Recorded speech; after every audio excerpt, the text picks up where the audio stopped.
Hello friends, जय Hind all of you. आज से हम ट्रांसफॉर्मेशन का सीरीज स्टार्ट करने वाले हैं और ये ट्रांसफॉर्मेशन हमारा 12th बेस पे होगा।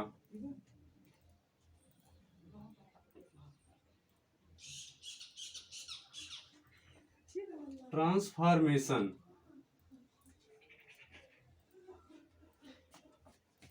और इसका लेक्चर नंबर 1 है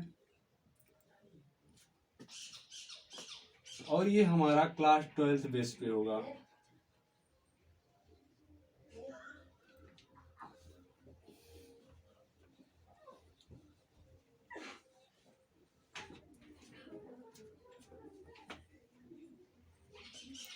तो ट्रांसफॉर्मेशन का मतलब होता है कि to change the form. Transformation का मतलब होता है कि टू चेंज द फॉर्म, और इसका हिंदी होता है रूपांतरण, या इसी को हम रूप परिवर्तन कहते हैं। तो सबसे पहले हम ट्रांसफॉर्मेशन का डिफिनीशन जान लेते हैं। इसका डिफिनीशन क्या होता है?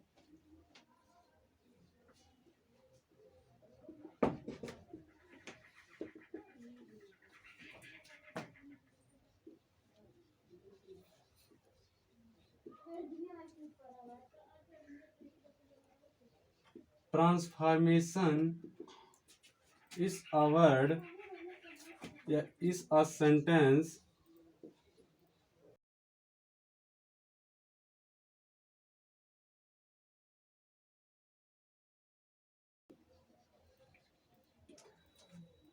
ये हमारा ट्रांसफॉर्मेशन का डिफिनीशन हो गया कि transformation is a sentence in which we can change या we change the structure of the sentences without changing its sense. Transformation का जो डिफिनीशन होता है, इसे हिंदी में क्या होता है? तो हिंदी में हम कह सकते हैं कि किसी वाक्य के एक रूप को बिना अर्थ में परिवर्तन किए हुए उसे दूसरे रूप में बदल देना ही ट्रांसफॉर्मेशन या रूप परिवर्तन कहलाता है। जैसे एग्जाम्पल के माध्यम से इसे हम समझ लेते हैं। ही इज, जैसे हमने एक सेंटेंस लिखा कि he is a very intelligent boy, कि वह एक बहुत बुद्धिमान लड़का है। और इसे हम दूसरे रूप में कह सकते हैं कि he is not a very dull boy, कि वह एक भोदा लड़का नहीं है। तो हमारा ये सेंटेंस है कि he is a very intelligent boy, और इसी का हमने रूप परिवर्तन करके दूसरे तरीके से लिखा है कि he is not a very dull boy. तो यहाँ पे हम देखें फ्रेंड्स, तो इसके रूप में परिवर्तन है, लेकिन इसके जो सेंस है इसमें कोई परिवर्तन नहीं है। जैसे इसका मतलब हो गया कि he is a very intelligent boy, वह एक बहुत बुद्धिमान लड़का है। और जो नीचे वाला सेंटेंस है, अगर इसका हिंदी देखें तो है कि he is not a very dull boy, कि मतलब वह एक बोधा लड़का नहीं है। तो कहने का सेंस हमारा वही है कि लड़का बुद्धिमान है, लड़का बोधा नहीं है। दोनों का मतलब एक ही है। जैसा अगला एग्जांपल हम देख लेते हैं। तो हमारा सेंटेंस है फ्रेंड्स कि he is too big to move. इसका मतलब यह है कि वह इतना कमजोर है कि चल नहीं सकता। और हमने इसका ट्रांसफॉर्मेट किया कि he is so big that he can not move, कि वह इतना कमजोर है कि वह चल नहीं सकता है। तो इसके स्ट्रक्चर में तो डिफरेंट है फ्रेंड्स, लेकिन इसके सेंस में हमारा कोई डिफरेंस नहीं है। सेंस में कोई डिफरेंस नहीं है।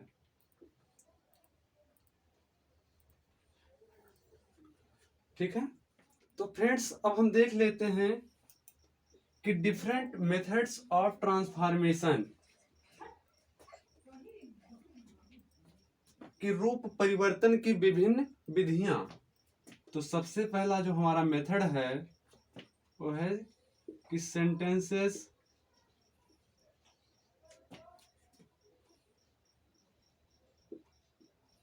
containing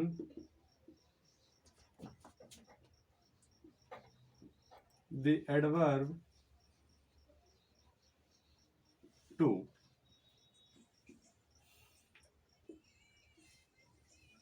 ये हमारा फर्स्ट मेथड है। और सबसे पहले अब हम देख लेते हैं कि how to remove adverb too. तो सबसे पहले हम देख लेते हैं कि एडवर्ब टू को सेंटेंस से कैसे रिमूव करें। तो सबसे पहले हम टू के बारे में थोड़ा सा जान लेते हैं कि ये जो टू हमारा होता है इसे एडवर्ब ऑफ डिग्री भी कहा जाता है। इस टू को एडवर्ब ऑफ डिग्री भी कहते हैं। और टू का जो मतलब होता है ये होता है कि beyond the proper limit, beyond the proper limit. और इसका हिंदी होता है उचित सीमा से अधिक, उचित सीमा से अधिक। कि फ्रेंड्स इसका मतलब ये होता है कि जितना नहीं होना चाहिए उससे भी अधिक। जैसे कि आजकल हम मॉडर्न में देख रहे हैं कि लड़कियां अपने चेहरे का इतना मेकअप कर रही हैं कि जितना उनको नहीं करना चाहिए। उसी तरीके से ये जो टू होता है हमारा इसी प्रकार का सेंस देता है। और टू जो हमारा होता है ये ऑलवेज निगेटिव सेंस देता है। तो too always gives negative sense, कि टू हमेशा नकारात्मक सेंस देता है। लेकिन फ्रेंड्स टू का जो शाब्दिक अर्थ होता है, टू का जो शाब्दिक अर्थ होता है वो भी होता है। टू का शाब्दिक अर्थ भी होता है। फ्रेंड्स समझ लेते हैं थोड़ा सा हम टू के बारे में और भी, कि यदि टू का प्रयोग नाउन अथवा प्रोनाउन के बाद यूज होता है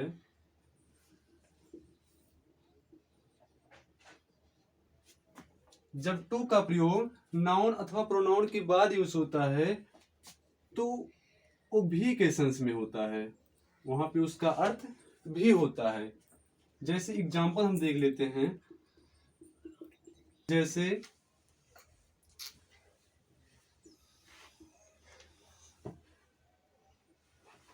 कॉटन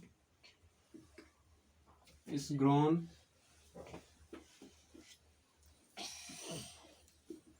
इन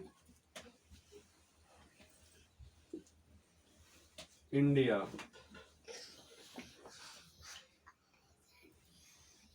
टू हमारा एग्जाम्पल है कि cotton is grown in India to.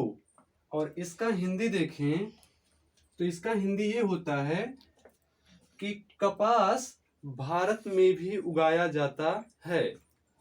कपास भारत में भी उगाया जाता है। तो फ्रेंड्स हमने बताया कि जब हमारा टू का प्रयोग किसी नाउन या प्रोनाउन के बाद प्रयोग होता है तो वहां पर टू का सेंस भी होता है। जैसे और एग्जांपल देख लेते हैं कि ही टू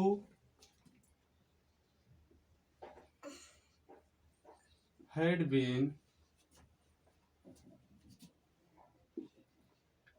in Delhi।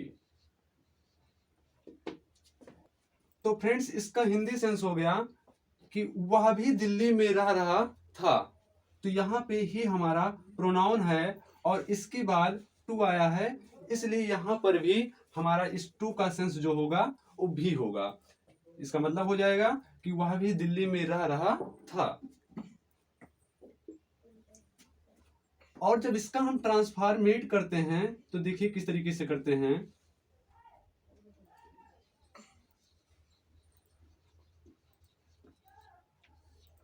जब हमें इसका ट्रांसफॉर्मेशन करना होगा तो हमें कुछ नहीं चेंजेस करना है। यहां जहां पे टू आया है इसी के स्थान पर हमें सिर्फ आल्सो कर देना होगा। क्या कर देना होगा? आल्सो। और आल्सो का मतलब भी होता है। आल्सो का हिंदी मीनिंग भी होता है। तो इस तरीके से इसका ट्रांसफॉर्मेट हम कर सकते हैं।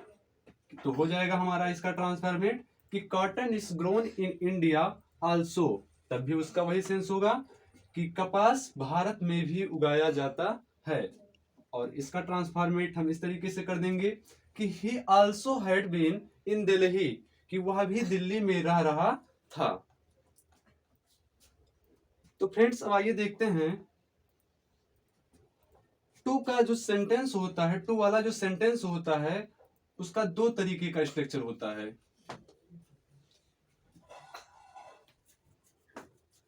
फर्स्ट टाइप हमारा होता है कि सबसे पहले उसमें सब्जेक्ट आता है और उसके बाद वर्ब आता है प्लस एडवर्ब टू का प्रयोग होता है और एडजेक्टिव, उसके बाद इंफिनिटिव का प्रयोग होता है। और इंफिनिटिव का मतलब होता है टू प्लस वर्ब का बेस फॉर्म। और सेकंड टाइप का जो स्ट्रक्चर होता है वो इस तरीके से होता है कि subject plus verb plus two plus adjective या एडवर्ब। तो जो टू वाला स्ट्रक्चर होता है फ्रेंड्स वो दो तरीके से होता है।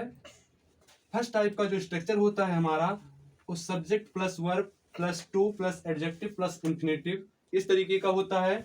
और जो सेकंड टाइप का स्ट्रक्चर होता है उसमें subject plus verb plus two plus adjective या एडवर्ब होता है। ठीक है, फर्स्ट टाइप का स्ट्रक्चर। तो ये हमारा फर्स्ट टाइप का स्ट्रक्चर है। अब इसके बारे में देख लेते हैं। जो यही लगा जब हमारा sentence subject plus verb plus two और प्लस एडजेक्टिव प्लस इन्फिनिटिव इस तरीके का आता है तो जब इसका ट्रांसफॉर्मेट किया जाता है तो ट्रांसफॉर्मेशन के बाद बदला हुआ वाक्य जो होता है वो कॉम्प्लेक्स सेंटेंस में होता है। किसमें होता है? कॉम्प्लेक्स सेंटेंस में होता है।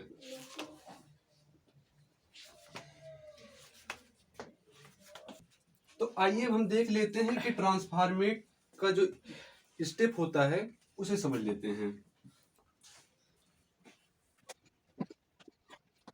स्टेप नंबर फर्स्ट,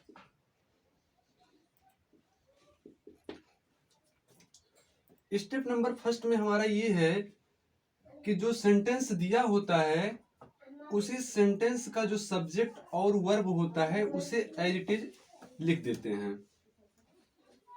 सब्जेक्ट में और वर्ब में हम कोई चेंजेस नहीं करते हैं, उसे जो का त्यों लिख देते हैं। स्टेप टू में हमें क्या करना होता है कि जो एडवर्ब टू होता है,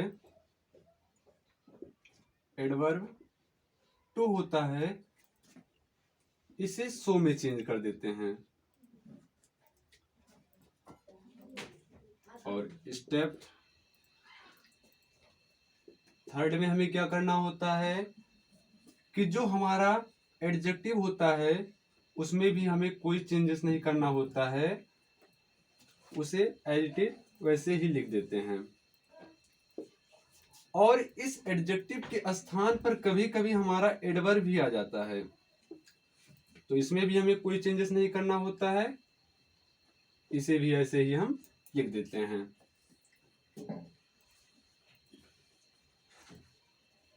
स्टेप फोर्थ। स्टेप फोर्थ में हमें क्या करना होता है कि जो इन्फिनेटिव वर्ब होता है इसे हटा करके हम एक कनेक्टिव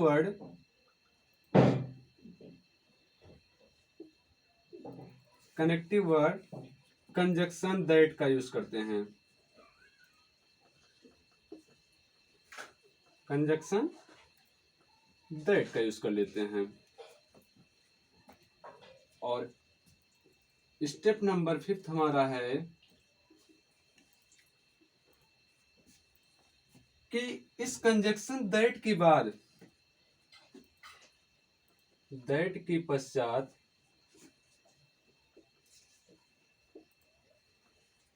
हमें उस सेंटेंस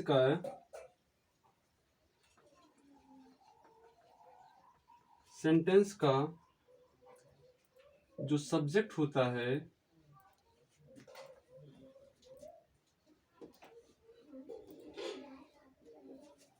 उस सब्जेक्ट का प्रोनाउन लिखना होता है।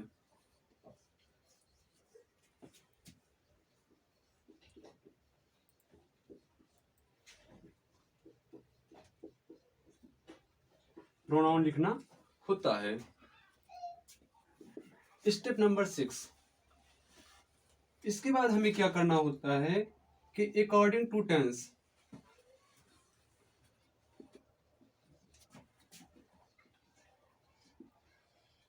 के अनुसार हमें कैन नॉट या इसी का एब्रीविएशन वर्ड कांट होता है या फिर कुड नॉट या इसी का एब्रीविएशन वर्ड कुडंट होता है। तो अकॉर्डिंग टू टेंस हम कैन नॉट या कांट, कुड नॉट और कुडंट का यूज करते हैं। अब हम देख लेते हैं कि कैन नॉट और कुड नॉट का यूज कब करते हैं। तो जब हमारा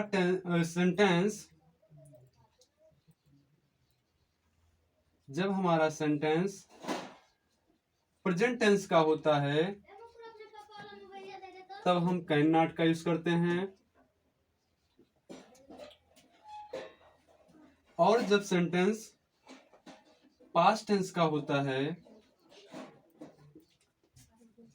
तो कुड नॉट का यूज करते हैं।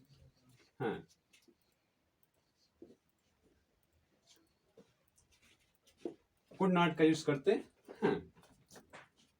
तो इस तरीके से हम कैन नॉट और कुड नॉट का यूज करते हैं।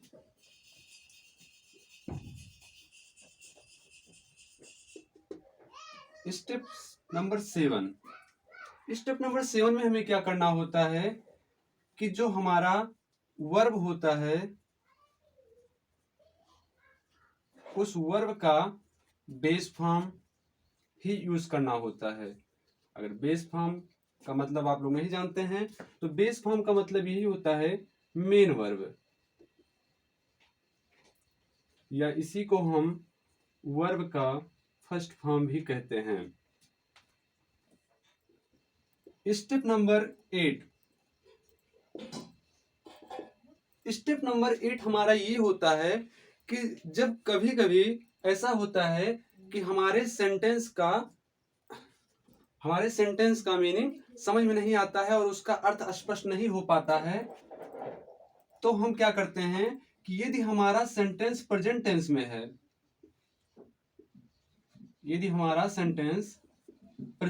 में है, तो उस सेंटेंस का अर्थ स्पष्ट करने के लिए हम डू नॉट या डज नॉट का यूज करते हैं, या फिर हम विल नॉट का भी यूज करते हैं। और जब हमारा सेंटेंस पास्ट टेंस का होता है तो उसका अर्थ स्पष्ट करने के लिए डिड नॉट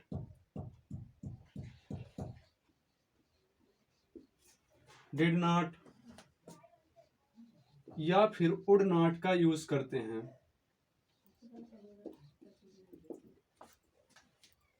तो इस तरीके का हमारा स्टेप नंबर 8 होता है कि जब हमारा सेंटेंस का मीनिंग स्पष्ट नहीं हो पाता है तो हम क्या करते हैं कि प्रेजेंट टेंस के वाक्य को डू या डज नॉट में चेंज कर देते हैं, और विल नॉट का भी यूज कर सकते हैं अर्थ को स्पष्ट करने के लिए।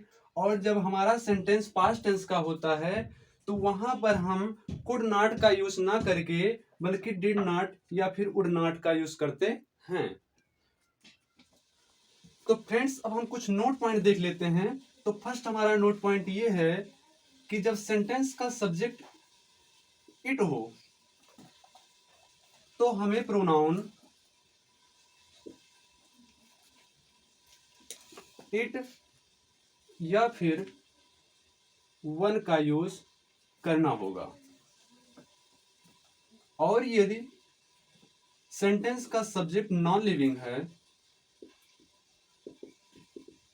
नॉन लिविंग का मतलब निर्जीव, यदि हमारा सेंटेंस का सब्जेक्ट नॉन लिविंग है तो वहां पे हमें प्रोनाउन का जो यूज करना होगा वो वन भी यूज कर सकते हैं या फिर वन के स्थान पर हम बी का भी यूज कर सकते हैं। फ्रेंड्स जो हमारा सेकंड नोट है वो इस तरीके से है कि जब हमारा सेंटेंस पैसिव वॉइस का हो, जब हमारा सेंटेंस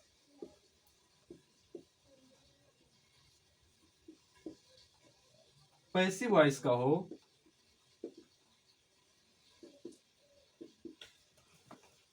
तो जो ट्रांसफॉर्मेट किया हुआ सेंटेंस होगा वो भी पैसिव वॉइस का ही होगा। तो बदला हुआ वाक्य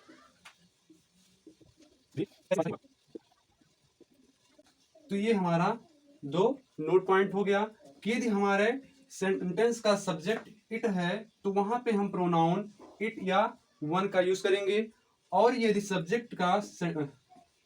यदि सेंटेंस का सब्जेक्ट नॉन लिविंग होगा तो वहां पे प्रोनाउन हम वन या बी का यूज करेंगे। और दूसरा नोट पॉइंट है कि यदि सेंटेंस हमारा पैसिव वॉइस का हो तो बदला हुआ वाक्य जो है वो भी हमारा पैसिव वॉइस का ही होगा।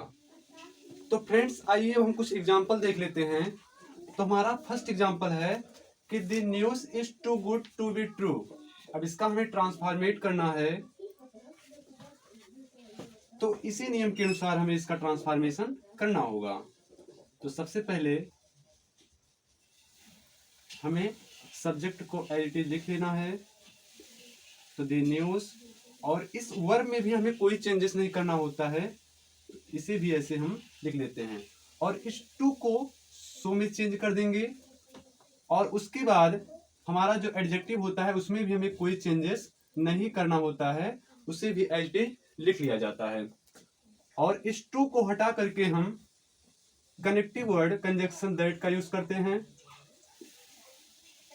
और इस दैट के बाद आपको हमने बताया क्या करना होता है कि जो हमारा सेंटेंस का सब्जेक्ट होता है उसी के अनुसार उस सब्जेक्ट का हम यहाँ पे प्रोनाउन लिखते हैं।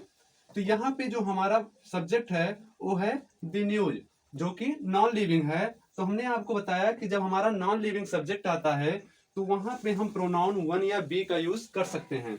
तो यहाँ पे हम वन का भी यूज कर सकते हैं या इसी के स्थान पर हम बी का भी यूज कर सकते हैं।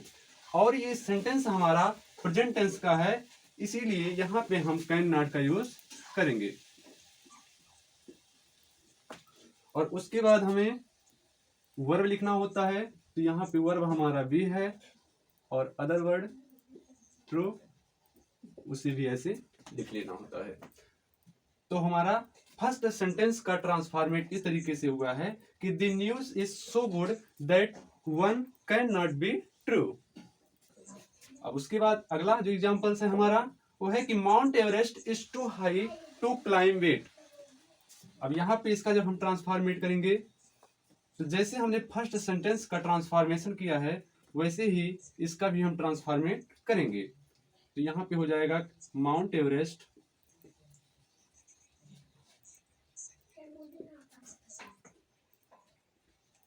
और उसके बाद इस और इस टू को हमें सो में चेंज करना होता है, और उसके बाद हो जाएगा हमारा हाई, और इस टू को हटा करके हम कंजक्शन दैट का यूज करते हैं। यहां पर भी हमारा जो सब्जेक्ट है वो एक नॉन लिविंग है, तो इसलिए यहां पे हम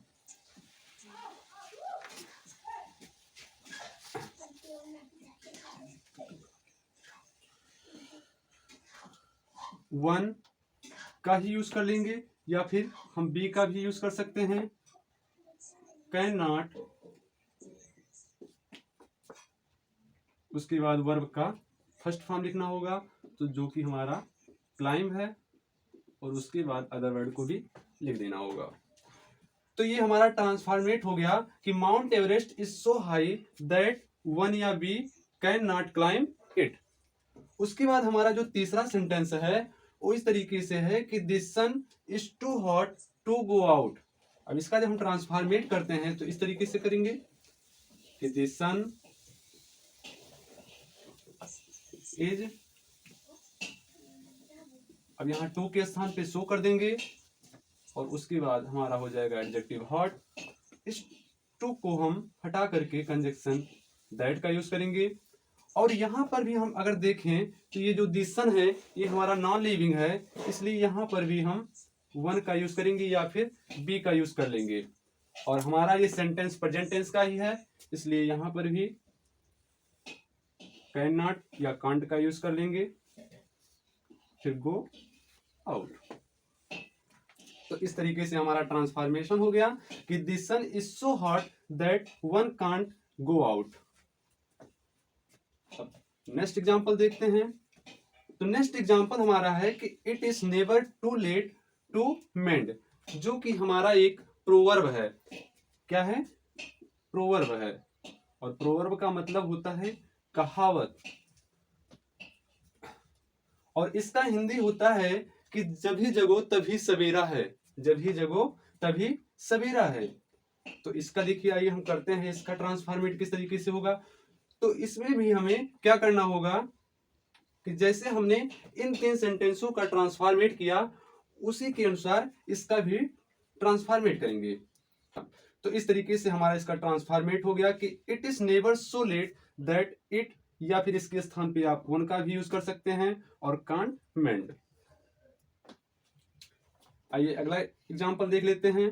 तो हमारा अगला एग्जांपल है कि she is too visit to look after her children.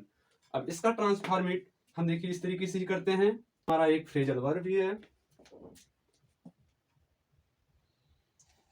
Her children,